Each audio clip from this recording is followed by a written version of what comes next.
Então, para vocês verem que medicações influenciam sim. Aí você me fala, doutor, mas eu tenho medo de parar de tomar meu remédio e piorar minha condição de pressão, de colesterol, de ansiedade. Ok, muito válido. A grande questão é, se a gente não pode, se está fazendo mais mal do que bem, por que a gente não pode argumentar e pensar em uma troca consciente, em uma troca que valha a pena, em uma troca que seja estratégica? Às vezes, só de mudar um pouco da dose, você já consegue uma melhora. Às vezes, precisa mudar o tipo do remédio também. Eu sei que você está dizendo isso, por quê? Porque parar de tomar remédio não é o adequado. Beleza, concordo com você. Sempre, sempre é importante que você discuta com o seu médico qualquer alteração que pode ser impacto mínimo no seu tratamento tem que ser definida com o seu médico. Tá? Não faz nenhuma alteração por conta. Ah, eu ouvi dizer, meu amigo fez, meu amigo tomou, se sentiu muito melhor, eu ouvi algum médico falando na internet. Não faça isso. Tudo isso tem que ser pensado, discutido com o seu médico. Todos os remédios que a gente vai falar para vocês aqui são remédios que podem vir a acontecer, de causar esses danos, ou podem que não. Então, depende muito de como está o seu metabolismo, como está funcionando o seu corpo, e como este corpo vai passar a funcionar a partir do momento que vai ser inserido alguma medicação nova. Tudo isso vai causar efeitos benéficos ou efeitos colaterais que são parte dos remédios. Quer saber o primeiro grupo? Antidepressivo. Sabe qual é o mais comum deles que causa disfunção sexual? Amitriptilina. Amitril. Inclusive, todos os grupos do PAN também. Diazepam, lorazepam, clonazepam, todos eles mexem com o seu funcionamento do órgão sexual. Todos eles causam alguma alteração na produção de espermatozoides para que você tenha, inclusive, sua função fértil comprometida. Sabe um outro que é também relacionado a antidepressivos? Anticonvulsivantes. E aí a gente tem a fenitoína, o famoso Ibantal. Também diminui libido. Também causa uma alteração com o seu jeito de receber o estímulo. Olha isso aqui. Eu sempre falo para vocês, existe um eixo que é chamado hipotálamo, hipófise, testículo. Esse eixo de funcionamento tem que estar ativo a todo momento. Não é só simplesmente você dizer, ok, o azulzinho ligou lá embaixo, mas se não tiver ligado aqui em cima, não vai funcionar. Se você não tiver um estímulo, uma responsividade adequada ao estímulo sexual, não vai funcionar. Você vai ter um ato sexual desfavorável, vai ter um ato sexual que não satisfaz nem você, nem a sua parceira. E aí, esse eixo é bloqueado pelos antidepressivos, pelos anticonvulsivantes, principalmente esse que eu falei. Quer saber o segundo grupo? Antihistamínicos. Que diabo de remédio é esse, doutor?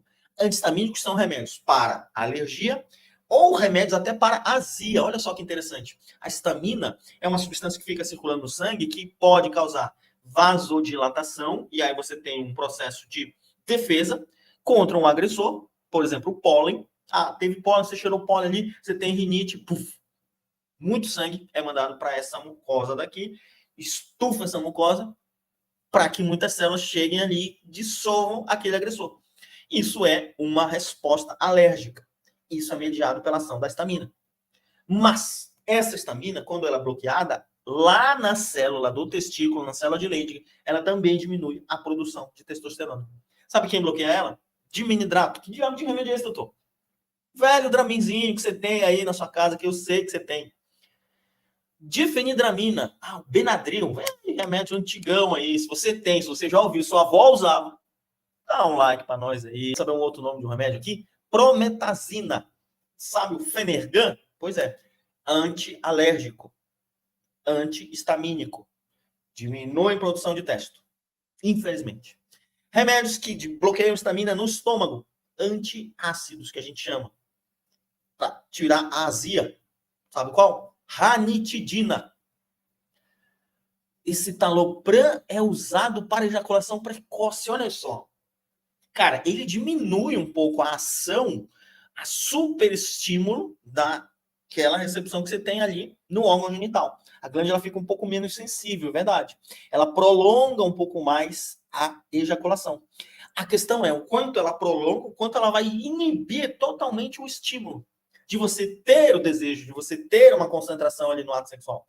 Então, essa dosagem é difícil de ser conseguida, é difícil de ser chegada. Basta você ter uma tentativa.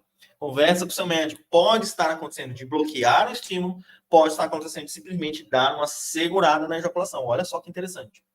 Terceiro grupo, medicamentos para pressão. Olha aí quem chegou. Medicamentos antihipertensivos e diuréticos. Hidrocloro de azida é o nosso diurético, que a gente usa aí para tirar líquido do corpo, para desinchar o corpo. Espironolactona, o aldactone, também muito famoso. Beta-bloqueadores, remédios que fazem o coração bater mais devagar. Olha aqui, ó. Diminuir a frequência cardíaca. Quem que faz isso? Beta-bloqueadores. São a galera do ROL, terminado em OL. Metoprolol, propanolol, atenolol, que a gente já falou lá no início. Todos esses OL diminuem a frequência cardíaca, diminuem a velocidade de batida do coração. Essa velocidade, logicamente, faz baixar um pouco da pressão arterial. Eles não são exatamente para controlar a pressão. Eles são para diminuir a velocidade do coração e ele bater um pouco mais tranquilo, vamos dizer assim. Ele não gastar tanto oxigênio para funcionar.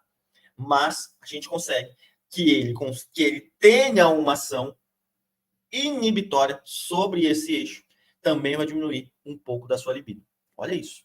Quarto grupo, remédios para Parkinson. Piperideno. Que diabo de remédio é esse, doutor? Aquineton. Talvez você conheça o Aquineton. Um outro remédio Parkinson muito famoso, levodopa.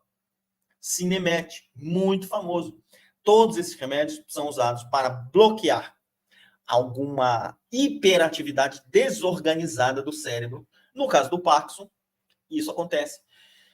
Só que eles acabam bloqueando também esse eixo de estímulo. Hipotálamo, hipófise, testículo.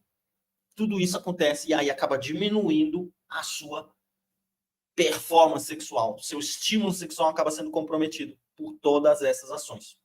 Quinto grupo, antiandrogênicos. Antiandrogênicos, logicamente, diminuem a ação do andrógeno sobre uma estrutura muito específica, que é o folículo do couro cabeludo.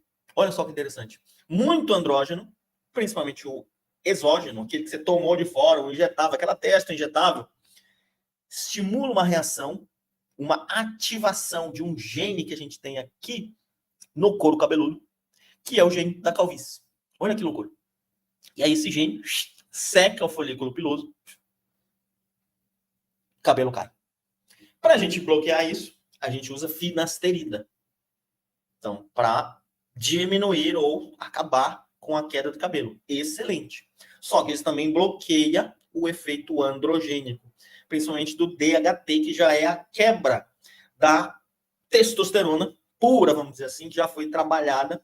Minoxidil também, para vocês terem uma ideia. Ele faz uma inibição desse tipo de estímulo muito particular do DHT, que é ali a ponta do metabolismo da testosterona. Olha que loucura. Sexto grupo, analgésicos opiáceos. Analgésicos à base de ópio. Que diabo é isso, doutor Neto? Não existe isso. Você nunca viu? Não sabe quem que é? Metadona, codeína, oxicodona, morfina. Todos esses são opiáceos. Se você está tomando aquele comprimidinho ali do Oxycontin, nossa, é muito usado para infecção de herpes zoster. Sabe aquela infecção que dá aqui, faz uma carreira aqui de inflamação sobre o nervo intercostal? O vírus do herpes zoster, gente, ele está no nosso sangue. Ele fica para sempre. É o vírus da catapora, tá? É o herpes. Só que quando ele volta, é quando a gente tem uma queda de imunidade muito grande. Então, o seu sistema imunológico não consegue matar o vírus, nunca, mas ele consegue abafar ali a ação dele. Quando o seu sistema imunológico vai lá para baixo, essa ação do vírus é exacerbada. E aí ele volta destruindo, inflamando o caminho aqui dos nervos intercostais. A gente usa muito remédios que são fortes, analgésicos fortes. Nem tanto morfina, mas oxicodona, codeína, o Oxycontin. Talvez vocês tenham ouvido falar, comprimido. Muito bom. Só que bloqueio desempenho sexual. Então aí, nesse momento, ok, que você tá ali com a infecção aguda, meu Deus do céu, você nem tá pensando em desempenho sexual, mas que resolveu aquilo ali, pare de tomar. Porque senão ele vai continuar inibindo seu eixo hipotálamo, hipófise, testículo isso vai ter um fator agressivamente desestimulante da sua função sexual.